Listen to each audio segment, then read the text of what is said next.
Welcome to From Betrayal to Breakthrough. I'm Dr. Debi Silber, and today's guest is Vince Kramer. And Vince helps you uncover and share your authentic self, what you uniquely bring to the world, and live your mission on purpose. He has brought spirituality and science together in a way that opens you to discovering your own path to living the life you are meant to live.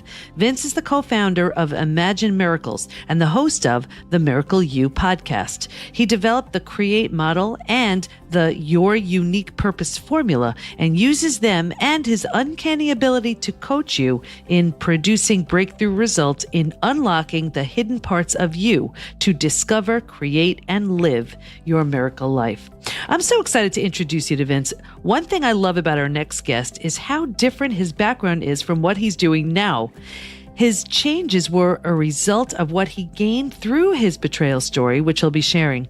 I also love that while we usually hear from women, we'll be hearing a man's perspective on betrayal. Also, women are often encouraged to feel and not made to feel bad or wrong for expressing their emotions. So what does a man do when he's been betrayed? Get ready, because Vince is going to shed lots of light on moving forward and healing from a man's perspective. Here we go. And I hope you enjoy this episode as much as I do.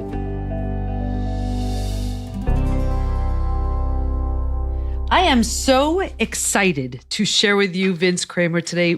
I remember we spoke a while ago, and his background is so interesting. And from his background to what he's doing now is very different. So first, I want to welcome Vince. Welcome to the podcast. Thanks, Deb. It's so good to be here with you today. Thank you so much. So before we dive in, can you tell everybody what you used to do? Well, how about if I tell them what I still do? I'm a major airline pilot. Through my career, I've been a military officer, a pilot, a director level position at a Fortune 100 company. So a little bit of everything. Mm-hmm. Wonderful. Okay. So obviously this is From Betrayal to Breakthrough. So I'd love to know a little bit about your betrayal experience and if it had anything to do with a change in career. Oh, a lot of changes came from it. Actually, the betrayal was what I would call my third major crisis wake-up call. The first two, 9/11, of course, affected all of us, but I lost a good friend on 9/11. And actually, I flew Flight 96 exactly 1 week prior. So if there would have been 1 week difference, it probably would have been me in Pennsylvania instead of a friend of mine.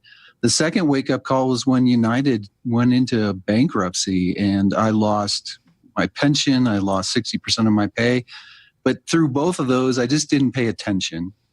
But the betrayal was the third crisis wake-up call. And I came home from work one day, and my ex-wife was just crying hysterically. And it took me forever to get her to calm down long enough to tell me what was going on. And through that, she said, I'm just not happy, and I don't want to be married anymore. Well, we kept going a little bit further, and she said, I really screwed up. And I couldn't get it out of her what the really screwed up was. But she finally told me that she had been having an affair for 2 years prior to that. Why it hurt so bad? Well, first of all, it caught me completely by surprise, Deb. I had no idea that it was coming. We had vacation not too much prior to that. And during the vacation, everything seemed to be fine. But the big hurt was, it was that second wake-up call that I didn't pay attention to when United declared bankruptcy. I went out and bought a business. We agreed that we'd have a secondary business. We'd bring our retirement back up to where it was supposed to be. You know, all the rules that life teaches us, and that she was going to be part of that, and she would help me through it because I had a full-time job outside of that, as did she. So what really happened was, through the 3 years that we had owned that business, and it was a tough time, we owned Annie Ann's pretzel stores during the Atkins craze, believe it or not. Oh, boy. And not too smart, right? Dr. Atkins really kicked in right after we bought the stores, and it took us... High carbs going up against high protein. Yes, for sure. For sure. So what happened was, through that, I was gone more and more from home, and she decided that she didn't want to be a part of this secondary business. So it was kind of all on my shoulders. And, I'm not, there's no blame or shame or anything going into this. It was just what it was. I was working 95 hours a week. And through that, she started, unbeknownst to me, that affair. So when I was out working and closing the stores at 9:30, 10 o'clock at night, she was out with someone else. And, once again, I had no idea of it. But what happened was she became, and I think this is some from guilt, she became ill during all of that. And she got really, really bad headaches. And so there was times that I would go to work at United Airlines. I was working in the training department at that time. So I had kind of not necessarily a 9 to 5, but I had a regular job. And then I would go to the pretzel stores, finish those up, make sure everything was good to go, and then go home and find my wife in bed rocking because her headache was so bad she just couldn't deal with it. So I would end up taking her to the emergency room and spending till 4 o'clock in the morning with her until they got the headache down, and then go right back to work at United at 6 in the morning. So I was just running myself ragged. And what's so interesting about what you said? Shame is the most physically destructive emotion we have. We try to do all we can to run from it, but it's one of those things that it will catch up and get you. And what people do who are experiencing shame is they'll do everything to numb, distract, avoid, because it's such a painful emotion just to look at. And how often was she getting the headaches? Once or twice a week. So we'd only end up going into the emergency room maybe every other week. But it was devastating to her. And, there was some things that probably happened earlier in her life that helped to create the headaches at the level that they were. But through that, and then, I went through months and months of operating that way to the point where, life was almost too much. And I'll admit, I never thought of taking my life in any way, but there was times it was like, well, if something happened today, it just wouldn't be that bad. Right. It sounds like you were just completely overwhelmed. So she gives you this news, and of course you're blindsided. You didn't see this coming. Tell me your response. What was your reaction? Well, first of all, it was complete surrender. I will do anything that I can to make this work. Things happen. Let's make this work together. Let's go to counseling, whatever we need to do to make it work. Let's do that.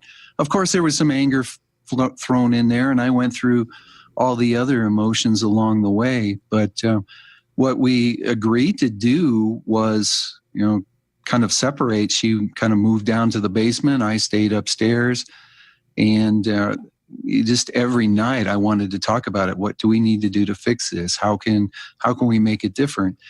She did agree to go to one counseling meeting, and it didn't go, I don't think, the way that she wanted it to go. So she said, I'm not going to do that. I'm not going to do this anymore.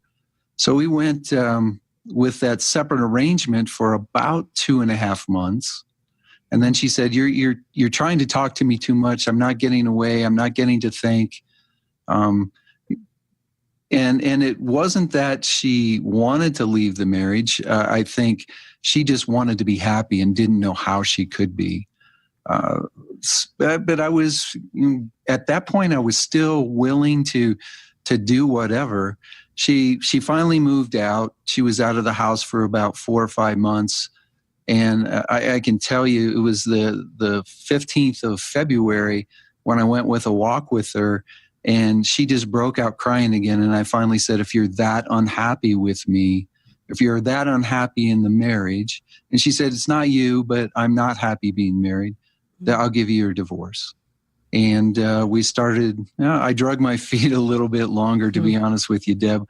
I gave it 3 more months before we filed, and still nothing changed. So it was very deep for me. I was devastated. I didn't know where to go. I didn't know what to do. Did you reach out for any kind of support yourself, or you just kind of kept it to yourself? What'd you do? Well, I was the good macho airline pilot. I can handle this. I can take care of it. What I did do though was I wanted her to be happy, and so I went out and I bought. She would listen to all the time Jack Canfield's. I can't think of the name of it now. The Success Principles? No, not the Success Principles. There was a video or an audio course that he had. Oh, about tapping, EFT? Something in peak performance. It was really old. Oh, okay. Really old. But she would listen to it all the time, and it would help bring her up.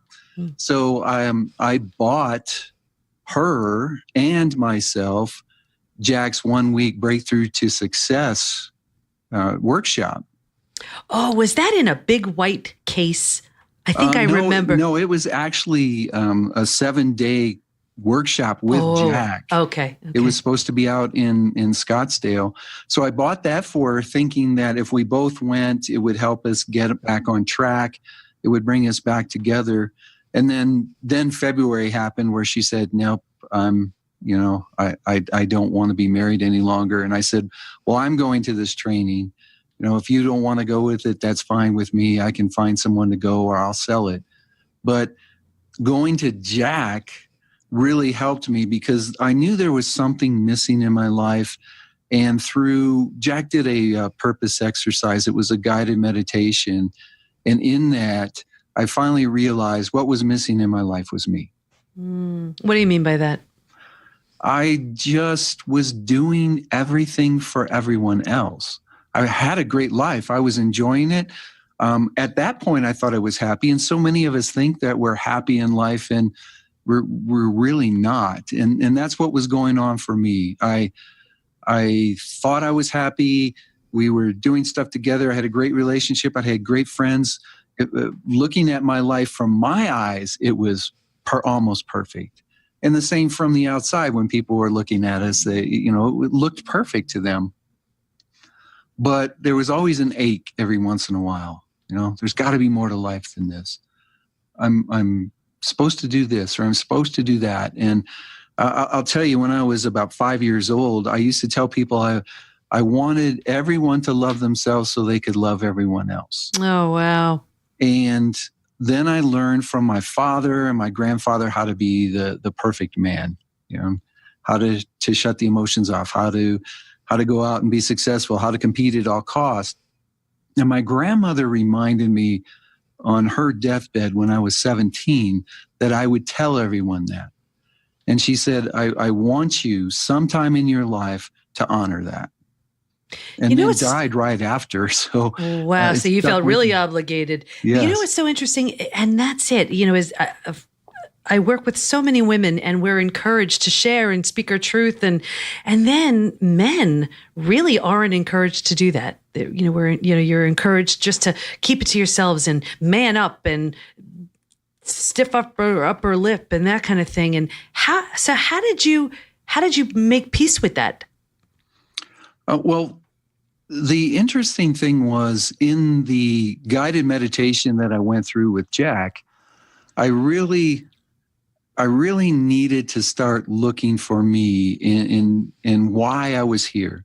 And we all go through the why am I here? Who am I? As a matter of fact, one of our programs called Discover Your Miracle Life is really helping you find your answers to the 5 big questions. And those are 2 of them.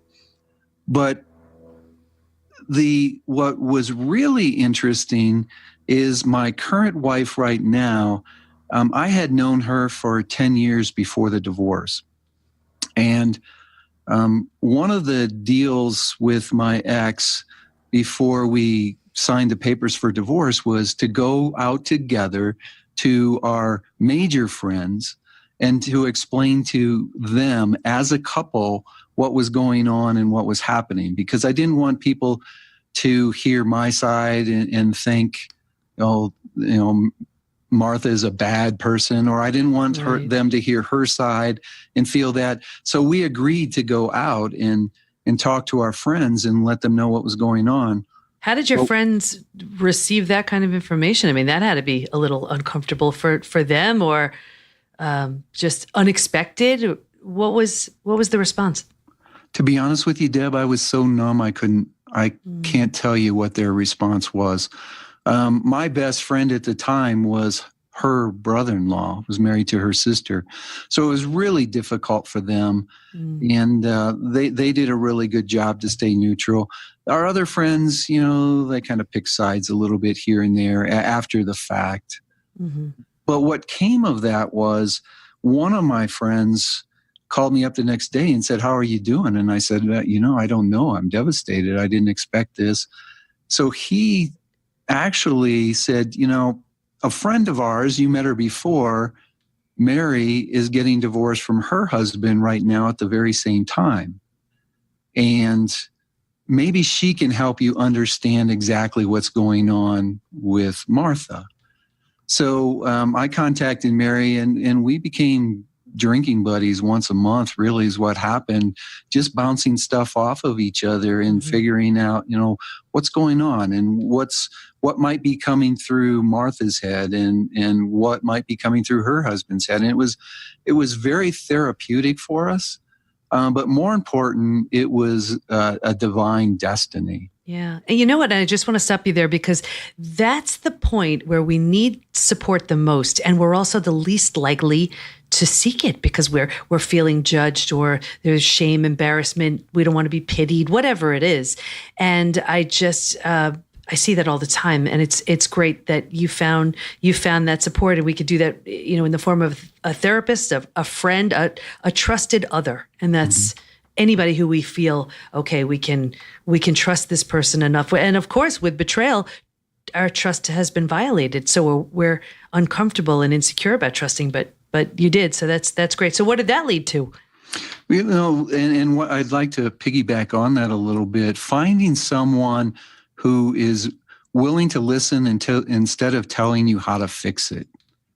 Because the how to fix it just brings up so many emotions on the inside and really pushes you towards, you're already trying to figure out what you did wrong in your life and what brought you to that point. Why am I such a bad person that somebody would betray me, And then if somebody's going to tell you how to fix it, now you're really looking at what's wrong with you. And yeah.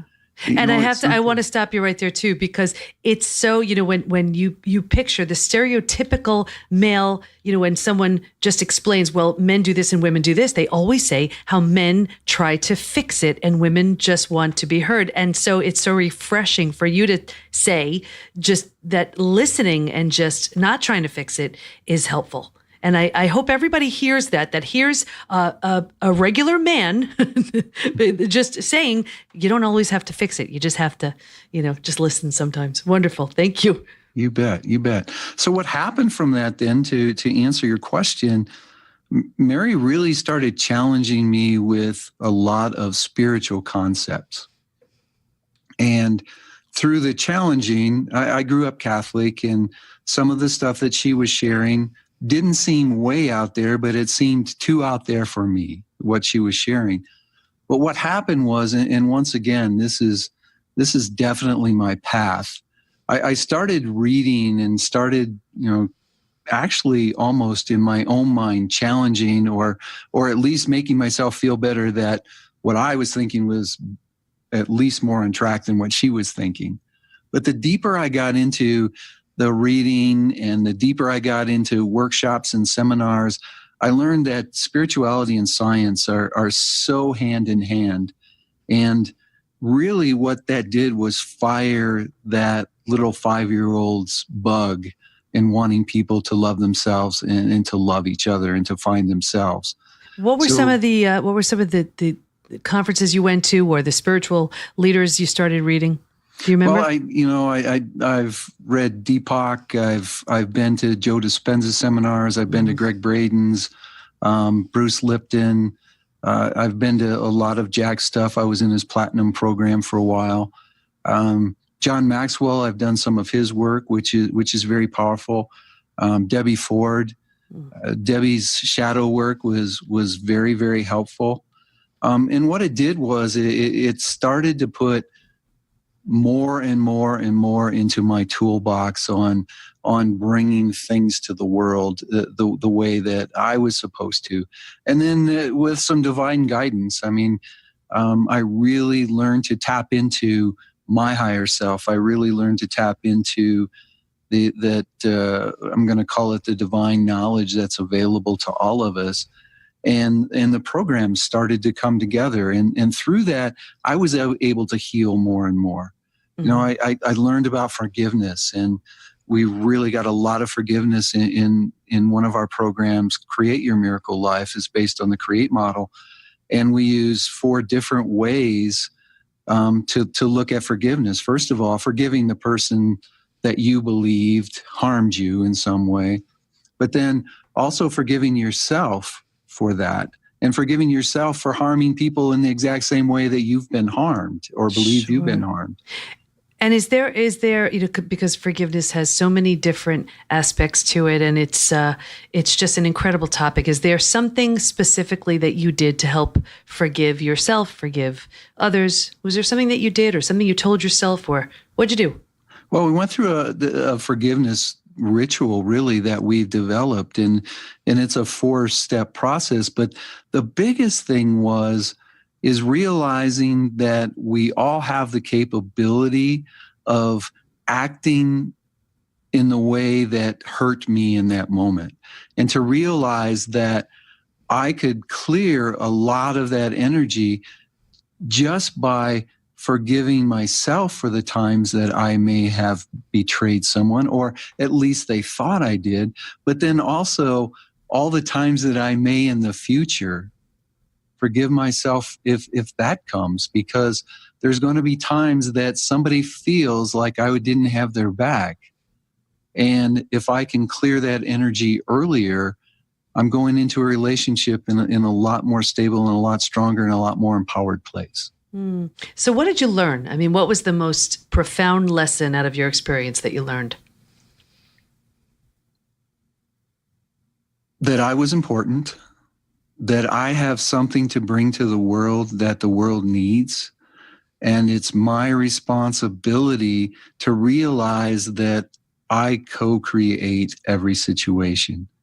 So I did a lot of work on going back into where was my co-creation in what led to my betrayal?